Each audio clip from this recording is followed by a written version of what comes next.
Hello and welcome back to low key आज की इस वीडियो में हम लोग बात करेंगे एनिमे वर्सेस रफ्तार की लीग के बारे में। एंड हाँ, ये आपका नॉर्मल वीडियो नहीं होने वाला है जहाँ पे कौन जीता था। नहीं, मैं एक बहुत ही डीप वे में उस बीफ को डिस्कस करेंगे। हम लोग उस बीफ में डीप डाइव करेंगे and we will get into aftermath of the beef. So अब आपको वो वाले वीडियोस देखने हैं कि भैया कौन जीता था बीफ। तो मैं आपको पहले बता देता हूँ, मेरे ओपिनियन में MMA won the battle but रफ्तार won the war. Now let me just explain it.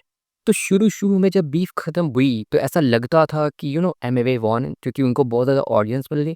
But I think in the real way रफ्तार वॉन द बीफ। ठीक, अगर आपको यही जानना था तो आप ये वीडियो छोड़ के जा सकते हो, मेरे को कोई दिक्कत नहीं है। लेकिन अगर आप एक्चुअली में सील को लेके पैशनेट हो then this video is be pre beef. पहले हम लोग देख लेते हैं कि इन दोनों के कैरियर्स कहाँ पर थे। कि रफ्तार was a very established artist before the beef. तो रफ्तार was very respected the scene back in the day, क्योंकि वो एक पाइनियर थे। वो बहुत टाइम से कर रहे थे ये चीज़, ठीक है। उन्होंने बहुत पहले स्टार्ट करी थी ये चीज़ और उसके करते करते बहुत टाइम हो गया था। तो वो बहुत ज़्यादा रिस्पेक्टेड थे सीन में। तो उनके कोलैबोरेशंस हर जगह थे।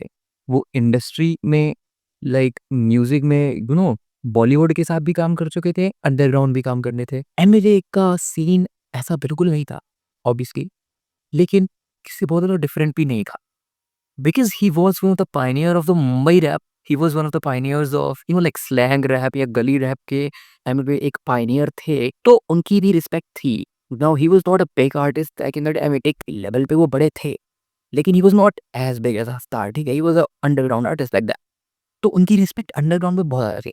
बट वो obviously he was not a very established artist. लेकिन ऐसा नहीं था कि लाइक जैसे आज के टाइम पे हर अगला लौंडा आके लाइक एमवे को गाली दे के निकल जाएगा, तो तब ऐसा नहीं था। He was very respected and like people looked up to him. जैसे आज के टाइम पे मैं अगर आपको एग्जांपल दूँ तो पैराडॉक्स या एमसी स्क्वायर को ले लो या पैंथर को ले लो। कोई इनको आके गाली नहीं देता है। उनकी आर्ट है, उनकी आर्ट की रिस्पेक्ट करी जाती है क्योंकि दे आर गुड आर्टिस्ट। वैसा ही एनबी के साथ था। He was not big but he was respected. अब बात करते हैं during the beef. Hip hop 2018 में एग्जिस्ट नहीं करता था।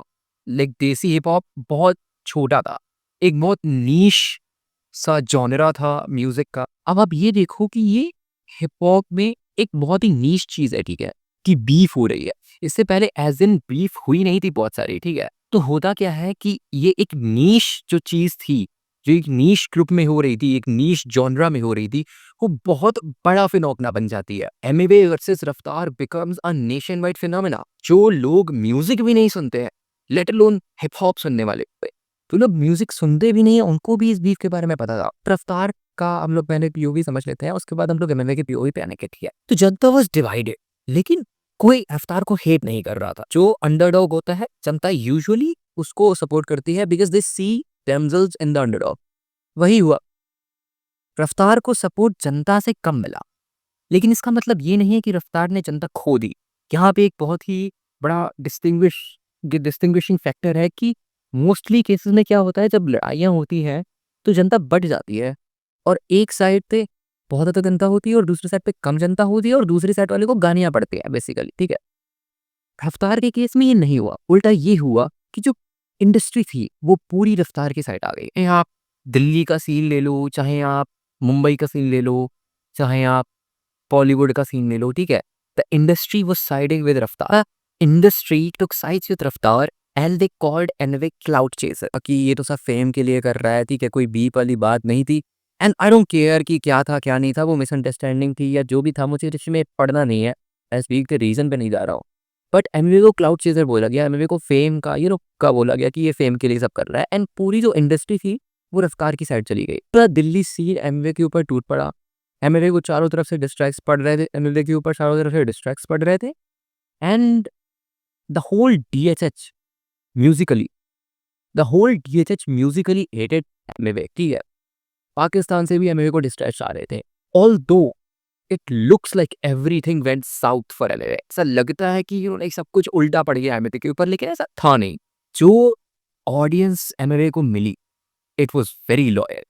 It like it lasted him so much. उनको इवन दो हर तरफ से डिस्ट्रैक्ट्स पड़ रहे थे, उनको हर तरफ से लाइक रैपर्स एंड म्यूजिशियंस गालियां दे रहे थे और बुरा बुरा बोल रहे थे, डिसरिस्पेक्ट कर रहे थे, लेकिन he got the best thing in the world, which is you guys. He got you guys, he got the audience, he got the people. और इसका सिर्फ एक ही रीजन है कि एमवे अंडरडॉग था। एमवे एक छोटा आर्टिस्ट था।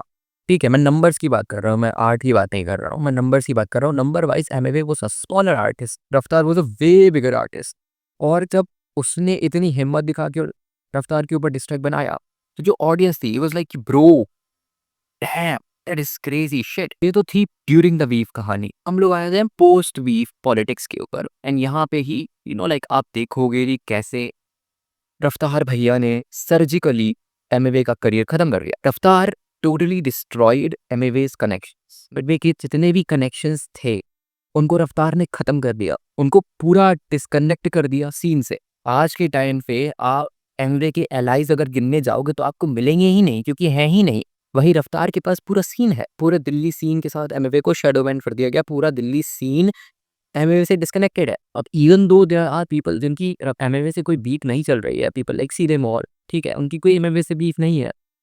चार दीवारी, पैराडॉक्स, एमसी स्क्वायर, लेकिन इन सबके कनेक्शंस रफ्तार के साथ इतने स्ट्रॉन्ग है कि ये लोग कभी एमवे के साथ काम ही नहीं कर सकते हैं, क्योंकि एमवे के साथ उनके कनेक्शंस है नहीं, और रफ्तार के साथ कनेक्शंस इतने स्ट्रॉन्ग है कि रफ्तार काम करने नहीं देंगे। अब मैं ऐसा नहीं बोल रहा हूँ कि रफ्तार उनको रोकेंगे पर्सनली कि अरे मैं एमवे के साथ काम नहीं करो। आप एक एग्जाम्पल देता हूँ, ठीक है, तो आपका नाम ए है, आपके दोस्त का नाम बी है, और एक बंदा है सी। आपकी सी से कोई लड़ाई नहीं है, आप सी को जानते भी नहीं, आपके साथ कोई सी का कोई है ही नहीं, कोई नाता ही नहीं है, ठीक है। लेकिन बी और सी की बहुत गंदी वाली लड़ाई हो रखी है, और बी आपका दोस्त है, तो आप ऑब्वियसली नेचुरली बी की साइड ही जाओगे ना, आप सी से बात नहीं करोगे। क्यों? क्योंकि आपकी दोस्ती है बी से। That is true for the scene as well. तीरे मौत, चार दीवारी, और द होल दिल्ली सीन, रफ्तार, रागा, कृष्णा, 47, बाली, इन सब का रफ्तार के साथ इतना ज़्यादा सॉलिड कनेक्शन है कि वो कभी एमवे के साथ काम करेंगे ही नहीं। रफ्तार ने एमवे को पूरी तरीके से सीन के साथ डिस्कनेक्ट कर दिया है। एमवे बिल्कुल अकेले पड़ चुके हैं सीन में, even though he has the audience, but उनके साथ कोई खड़ा होने वाला है ही नहीं। There is no one in the back, and that is crazy. And that is crazy how Raftaar did it so efficiently. Emiway के पास कोलैब्स है ही नहीं, एमवे के पास लोग हैं ही नहीं। और अब आप बोलोगे कि एमवे को कोलैब की जरूरत नहीं है, एमवे वन मैन आर्मी है, एमवे इंडिपेंडेंट है, but it all works for now. आज से 20 साल बाद जब आप एमवे की डिस्कोग्राफी देखोगे जाके, और आपको जब एक भी कोलैब नहीं दिखेगा, तो आप खुद में ये सोचोगे कि यार इसने 40 साल काम करा, 300 प्लस गाने बना चुके हैं। मैंने एक वीडियो डाला है कोलैबोरेशन ड्रॉट करके, उसमें ही मैंने चीज़ बताई है, तो आप वो वाला वीडियो भी देख लेना। आप आज के टाइम पे ही देख लो, 15 साल में आपने यार किसी भी बड़े आर्टिस्ट का कोलैबोरेशन ही नहीं करा हो, वो बहुत हॉलो हो जाती है बात। अच्छा, नहीं समझ में आता है हमको, तो आप 10 साल बाद जब ये चीज़ देखोगे जाके ना कि यार चलो एमवे के गाने सुनते हैं, देखते हैं यार एमवे ने किसी के साथ तो कोलैब करा होगा, चलो एमसी स्टार के साथ एमवे ऑफ कोलैबोरेशन देखते हैं। आज सिर्फ 10 साल बाद जो नई जनरेशन आएगी सुनने के लिए कि अच्छा, एमसी स्टार और एमवे भैया उस टाइम पे बड़े ही पॉपुलर हुआ करते थे क्या? देखता हूँ कि गाने हैं कि नहीं है ही नहीं, लड़ाई होके रखी थी। अच्छा, एमवे और किंग के तो होंगे, नहीं है, लड़ाई होके रखी थी। अच्छा, एमवे और डिवाइन के तो होंगे, नहीं है, लड़ाई होके रखी थी।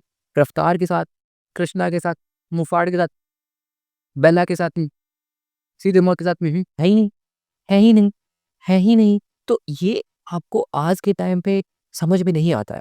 आज के टाइम पे आपको लगता है अरे यार Amway is the boss, independent king. नहीं, वो अभी काम कर जाएगा, बट आप एक आर्टिस्टिकली भी देखो यार, इट्स सो सैड। मेरे को पता है, सच बता रहा हूँ, मेरे को बहुत बुरा लग रहा है इस चीज को, ये कि he is cornered and he does not have anyone, he does not have anyone. इतने बड़े आर्टिस्ट होने के बाद ये इतने ज्यादा लाइक अकेले हो इन द सीन। तुम्हें पता है एमवे की कोई गलती भी नहीं है, एमवे की कोई किंग से एज ऑफ लड़ाई नहीं थी, एमवे की इनफैक्ट स्टैन से भी कोई बहुत वो नहीं था, और एमवे की सीधे मौत, ये चार दीवारी, पैंथर, पैराडॉक्स, इन सबसे कोई है ही नहीं, कुछ बात ही नहीं। लेकिन इनके साथ कभी कोलैप्स आएंगे ही नहीं, क्योंकि बीच में रफ्तार नाम की एक लाइक पत्थर खड़ा है। यही था यार, यही था वीडियो की कौन बीफ जीता। अगर आप लोग यहाँ तक रुके हो, आई एम रियली ग्रेटफुल। ये वीडियो में मैं किसी की बुराई नहीं कर रहा हूँ, ना मैं एमवे की बुराई कर रहा हूँ, ना मैं रफ्तार की बुराई कर रहा हूँ। पॉलिटिक्स करना कोई गलत बात नहीं है, आपके पास पावर है तो you should definitely use it. मैं जब भी बोलूँ कि कितना सुंदर पावर का यूज़ करा है, तो मैं एमवे की बुराई नहीं कर रहा हूँ, ना मैं रफ्तार की बुराई कर रहा हूँ। I am just saying it's beautiful how like the way he handled it all, and it's sad कि Amway couldn't do a lot. No hate to any artist, it was just my like personal opinion गा दिया मत तेरा यार, मेरे घर पे ये गुंडे मत जाना तो लाइक मारने के लिए एंड ऑल। मेरे को बताना कि मैं लाइक क्या डालूँ और क्या ना डालूँ, सब बताना मेरे को। What you guys want to see, what more you want to see, मेरे को बताओ कमेंट्स में। अगर आपको कोई टॉपिक ऐसा हो जो आपको अरे बड़ी दिलचस्पी हो उसको देखने में या सुनने में, जो भी है मेरे को बताना। एंड हाँ, मैं I try to like do the break down thing, क्योंकि मेरे एक भाई ने मेरे को लाइक कमेंट्स में मेरे को सजेस्ट करा था कि bro you should start breaking the songs down, क्योंकि बहुत सारे लोग कर नहीं रहे हैं सीन में। तो आई सी एंड मैं ट्राई करूँगा कि मैं करूँ। अभी मैं करने ही वाला था ये सोरैट वगैरह का, जनवे ने गाना डाला था। It was very good, it was very good of a song. I like that song, but फिर मेरे को लगा कि कहीं चैनल पे कॉपीराइट स्ट्राइक ना आ जाए, तो मैं देखूँगा कि क्या होता है क्या नहीं होता है, मैं मेरे को समझना पड़ेगा। बट हाँ, थैंक्स फॉर द सजेशन भाई। एंड अगर आप लोगों के पास और सजेशंस हैं तो आप मेरे को कमेंट्स में बताओ and I will give you shout outs. That's it, that's it. Thank you for watching, bye.